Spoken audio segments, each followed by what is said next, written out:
Om Swastiastu, hello, welcome to my kitchen. Hari ini saya mau share salah satu masakan khas Bali, yaitu sambal matah kacang use. Kacang use itu adalah kacang tunggak yang digoreng. Ini super simple banget resepnya. Pertama, kita iris bawang merah tipis-tipis, lalu tambahkan bawang putih yang sudah dicincang halus.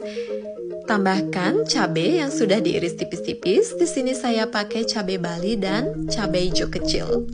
Saya juga tambahkan serai, tapi saya ambil bagian yang lembut aja, lalu saya cincang halus.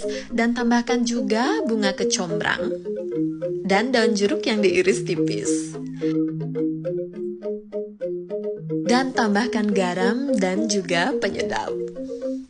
Aduk rata, tambahkan minyak kelapa, aduk kembali. Terakhir kita masukkan kacangnya. So yummy. Selamat mencoba, happy cooking, matur suksema.